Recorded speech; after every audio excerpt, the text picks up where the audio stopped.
start করছি। Okay. So today we will start this topic, disciplic succession, where we will learn about the importance of the Guru Shishya Parampara. So Krishna is telling in Bhagavad Gita 4.1, Shri Bhagavan Vacha Imam Vivashvate Jogam Praktavanaham Abhyayam Vivashvan Manave Praha Manorikshvaka Vebrabhit. The personality of Godhead, Lord Sri Krishna said, I instructed this imperishable science of yoga to the sun god Vivashvan, and Vivashvan instructed it to Manu, the father of the mankind, and Manu in turn instructed it to Ikshvaku. So whatever the knowledge of Bhagavad Gita, this imperishable knowledge which Krishna is providing to Arjuna in the battlefield of Kurukshetra, the same knowledge Krishna is telling, I have given the same knowledge to sun god Vivashvan many millions years ago. And Vivaswan in turn instructed or taught that same knowledge to Manu, and from Manu gave it to Ikshvaku.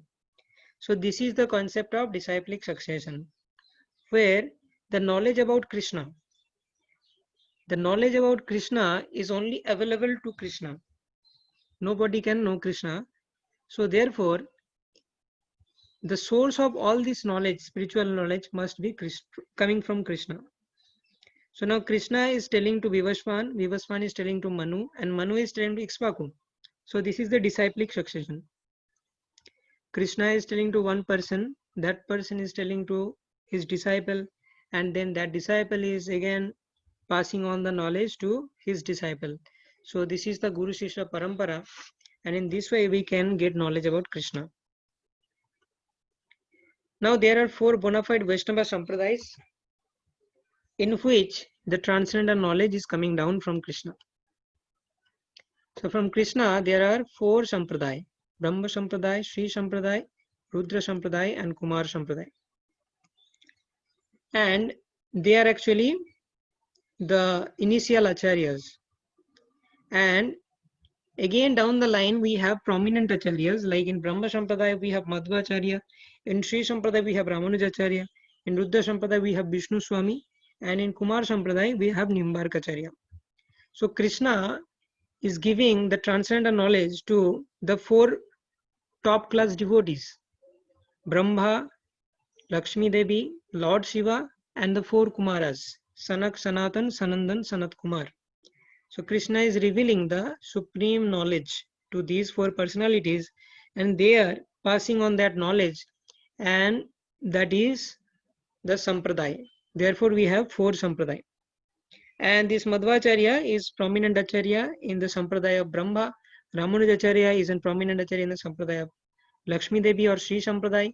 Vishnu Swami is a prominent acharya in the Sampradaya of Rudra. And Nimbarkacharya is one prominent acharya in the Sampradaya by Kumaras.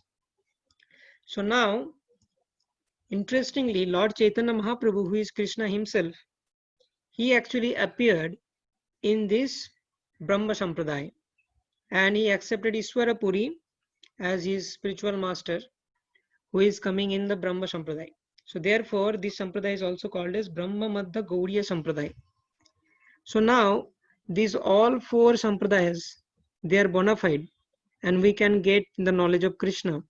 But because Chaitanya Mahaprabhu appeared in this Brahma Sampradaya, and Chaitanya Mahaprabhu is very merciful, most magnanimous incarnation of the Supreme Lord. Namo Mahavadannaya Krishna Prema Pradayate Krishnaya Krishna Chaitanya Namne Gaurtishe Namaha. Therefore, the amount of mercy which is flowing down in the Brahma Madhya Gaudiya Sampradaya, it is enormous. So if we can, if you want to progress very rapidly in this process of spiritual life, then we must take shelter of this Brahma Madhya Gaudiya Sampradaya, where Lord Chaitanya Mahaprabhu, Nityananda Prabhu appeared, and the mercy is limitless. So therefore, out of these 4 Sampradaya, Brahma Madhya Gaudiya Sampradaya is a very special. And we have Srila Prabhupada coming down the line in Brahma Madhya Gaudiya Sampradaya, and he established ISKCON, which is also coming in this Sampradaya. Now, Krishna explains in Bhagavad Gita who can understand Krishna. So, Krishna is telling, Bhaktya mam abhijanati javan jaschasmi tatvata tatoyam tatvato gatva vishate tad anantaram. One can understand me as I am, as the Supreme Personality of Godhead, only by devotional service. And when one is in full consciousness of me, by such devotion, he can enter into the kingdom of God. So here Krishna clearly tells that who can understand Krishna only by devotional service.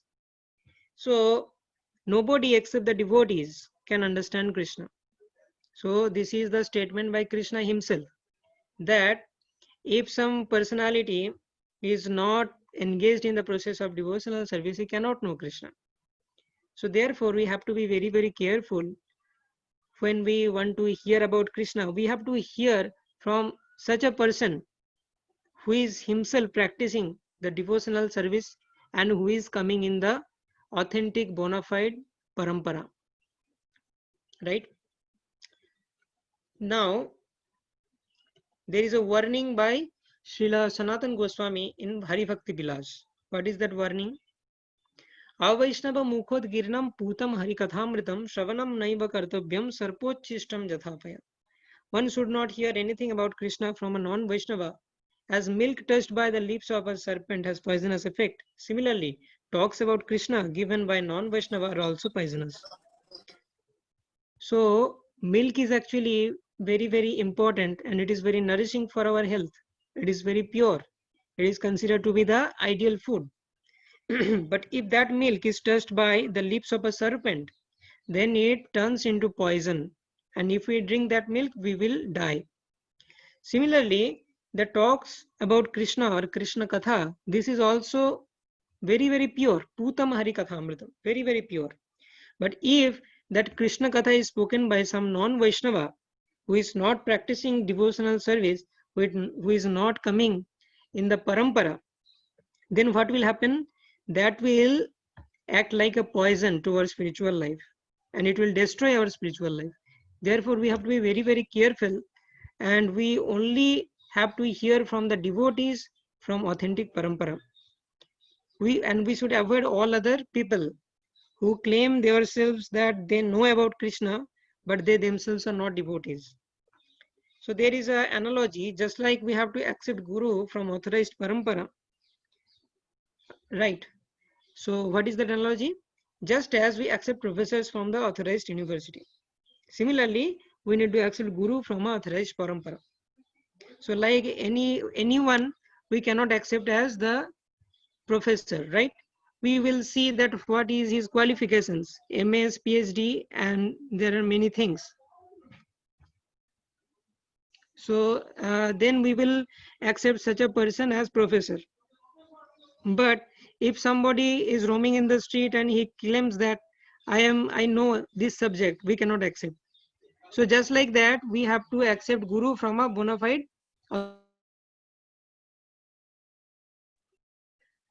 So now we know about this. Let us know what is this Brahmamanda Gaudiya Sampradaya.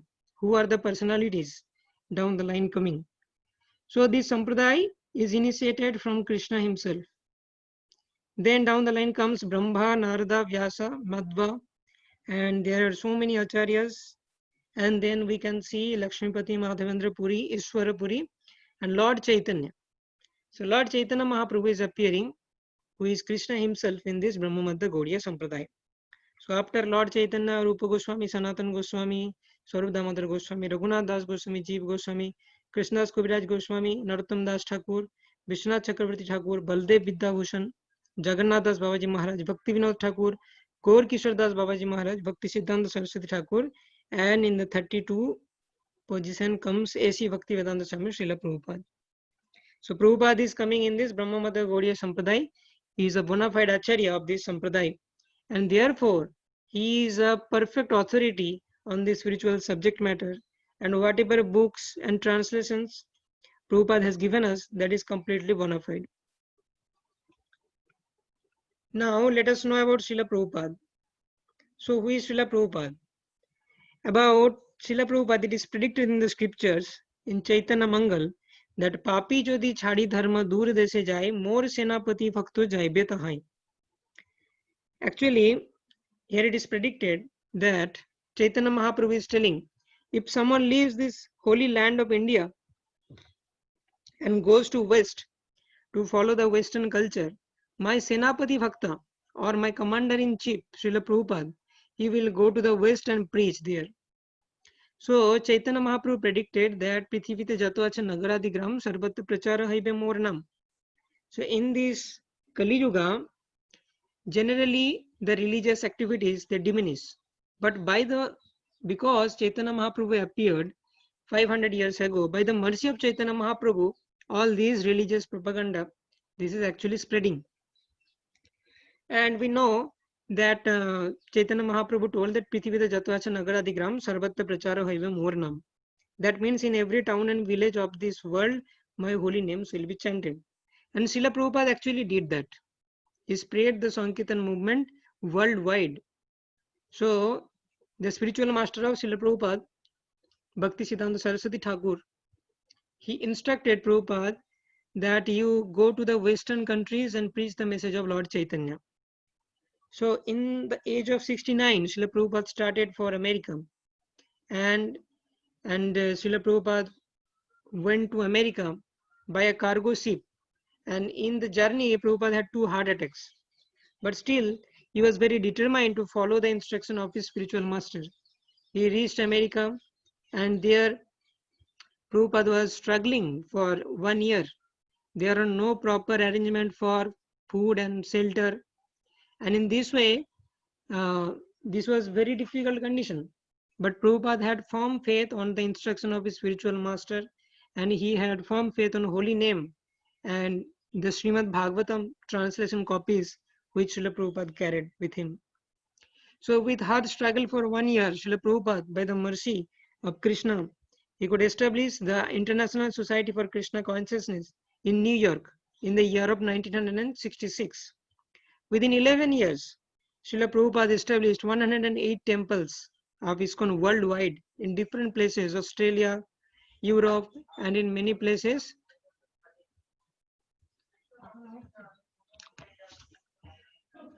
So the Srila Prabhupada, he actually spread the Sankirtan movement in this way. 108 temples within 11 years. So it is predicted in Chaitanya Charitamrita that Kali Yugar Dharma Krishna Nama Sankirtan Krishna Shakti Bina Nahe Tara Pravartan. So without the mercy of Krishna, this Sankirtan movement cannot be spread. So we can understand that Srila Prabhupada was a pure devotee and Krishna had full mercy on Srila Prabhupada, therefore he could do that. And Srila Prabhupada also gave us the Vaishnava literatures like Srimad Bhagavad Gita, Bhagavatam, Chaitanya Charitamrita. He used to sleep for 2 hours in a day and he used to translate overnight, and he translated all these Vaishnava literatures. He established ISKCON, BBT, all these organizations. BBT for Bhaktivedanta Book Trust, which actually publishes all these spiritual literatures or Vaishnava literatures. So therefore, we must study the Prabhupada books to get bona fide knowledge, because Srila Prabhupada is a bona fide Acharya who is coming down in the parampara, right? And he is a proper Vaishnava. He used to follow the rules and regulations of devotional service like Sadhu Sangha, Nam Kirtan, Bhagavad Shravan, Mathura Vas, Sri Murtila Shraddhaya Sevan. So in devotional service, we have A, B, C, D, E. A for association with the devotees, B for studying the books like Bhagavad Gita, Srimad Bhagavatam, Chaitanya Charitamrita, C for chanting the holy names, Hare Krishna, Krishna Krishna, Hare Hare, Hare Ram, Ram Ram, Hare Hare. D for we have to worship the deities, we have to only take Krishna Prasad. Our diet should be Krishna Prasad. And Dham, we have to reside in Dham. If somebody is not able to reside in Dham, then Krishna, and thus they can purify the place, and it can be converted into a Dham. So like that, Srila Prabhupada was a bona fide devotee, and he was practicing devotional service under this Brahmamadda Gaudiya Sampradaya. So therefore, if we want to progress rapidly, we must take shelter of the Prabhupada books. So there is a saying, Falena Parichayate, or one is recognized by the result of his actions. So here is an analogy, like just as a glowing bulb indicates that its connection with the powerhouse. If a bulb is glowing, that means the connection with the main power source is intact. Similarly, the teachings of Srila Prabhupada actually transformed millions of lives and lots of people become devotees. Till now, ISKCON is growing. So what is the indication? This indicates his authenticity and transparent representation of the Vedic wisdom. So just like the bulb is connected to the main powerhouse, that is why it is glowing. So similarly, Prabhupada is connected to the parampara. That is why he could transform many lives. He could enlighten many people. So this is the analogy given. Now we come to the qualifications of Guru. So who can be a Guru? In Chaitanya Charitamrita it is explained, Kiba Vipro Kibanyasi Shudra Kananai Jai Krishna Tattveta Sei Guru Hai. Whether one is a Brahmana or a Sannyasi or a Shudra, regardless of what he is, he can become a spiritual master if he knows the science of Krishna. So in our Krishna consciousness, this Vaishnava philosophy, there is no consideration of caste and creed. Vipra, Nyasi, Shudra, anyone can become spiritual master if he knows the science of Krishna. In the Mundaka Upanishad also, the qualifications of Guru is mentioned. Tad Vijnanartham sa Guru meva abhigachet samitpani shrotriyam brahmanishtam.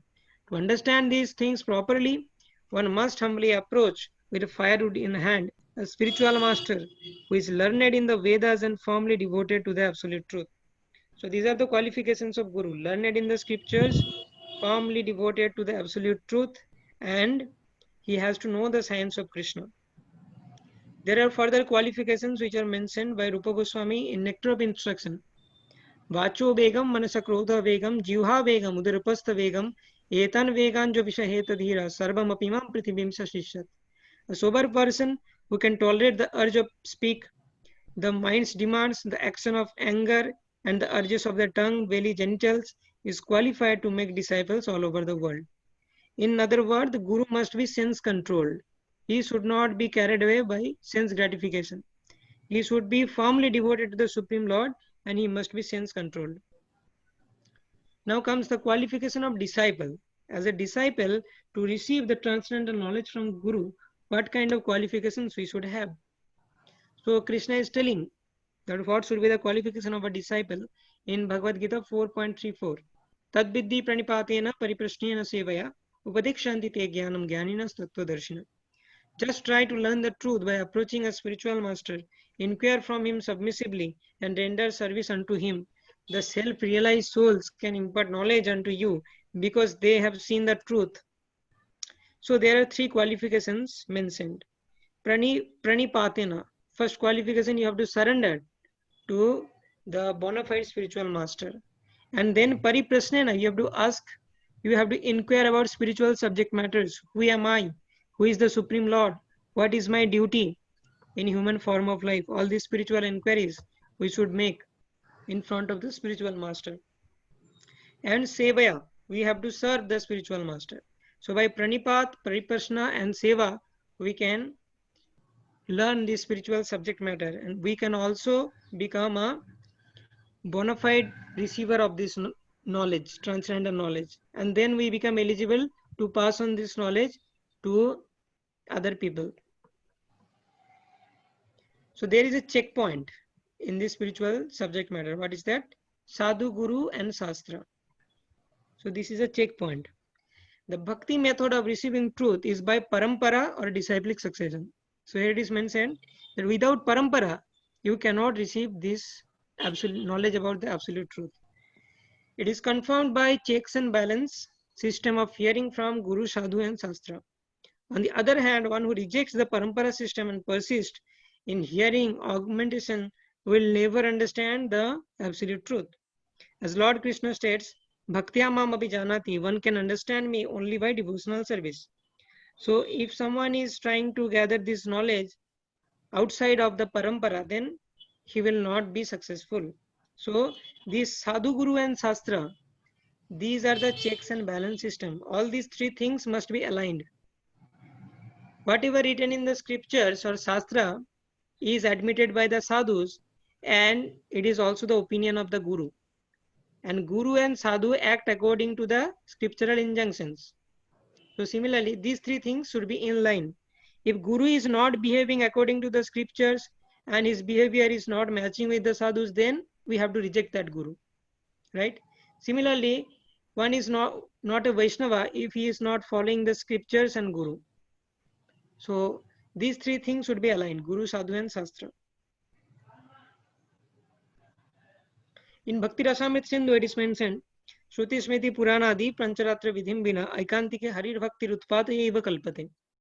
The devotional service of the Lord that ignores the authorized Vedic literatures like Upanishad, Puranas, Narad Pancharat is simply an unnecessary disturbance in the society.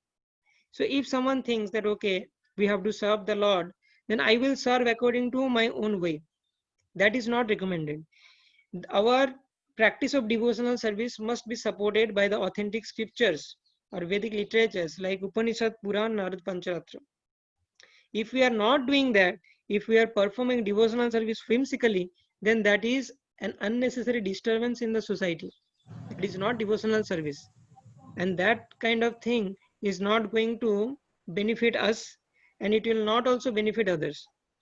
So therefore, our practice of devotional service must be supported by the Shastra and Guru and Sadhu, under the guidance of Guru and Sadhu, and according to Shastra.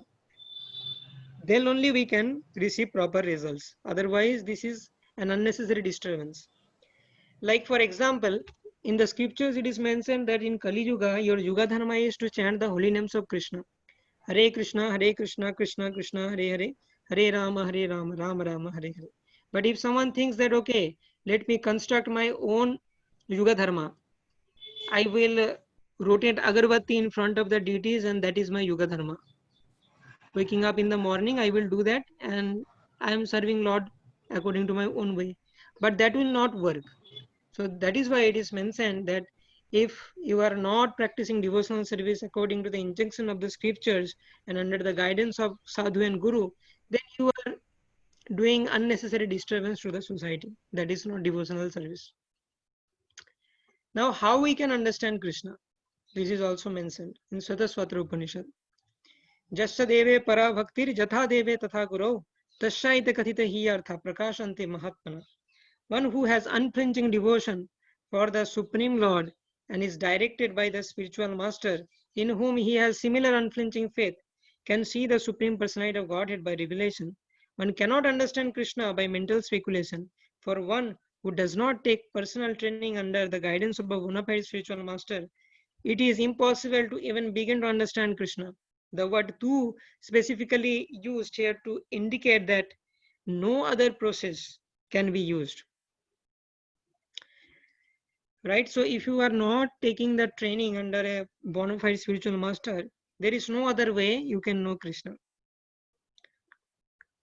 Can be recommended or can be successful in understanding Krishna. So that is the thing. Guru and Krishna both are important. Right? If we think that we can directly approach Krishna, that is not possible. We have to approach Krishna by practicing devotional service under the supervision of Guru. Vishnu Chakravarti Thakur in Gurvashtakam is telling, Jasya Prasadat Bhagavat Prasadu Jasya Prasadan Nagoti Kutopi. By the mercy of Guru, you will get Krishna. And without the mercy of Guru, you can do nothing. So that is the essence, that we have to accept Guru, and that Guru must be in parampara. We cannot accept anyone who is just a pretender and who is just speaking about Krishna. First of all, we have to see whether the Guru is in parampara or not. Then we have to see whether he is practicing the devotional service perfectly or not. So by judging all these things, we have to accept Guru. And all those things actually satisfy for Srila Prabhupada, who is coming down the most merciful Sampradaya, Brahma Madhya Gaudiya Sampradaya. And he is a bona fide Acharya, himself practicing devotional service in a very exalted manner. He is writing books for us. He has established ISKCON and facilitating the practice of devotional service. So therefore, if we take shelter of Srila Prabhupada and read his books and chant 16 rounds, follow the 4 regulatory principles under his guidance, then we can also understand Krishna. So that is the essence of this Guru Sishya Parampara or disciplic succession. So yes, now this disciplic succession topic is completed, and we will have some chanting activity as previously mentioned in the group. Thank you very much.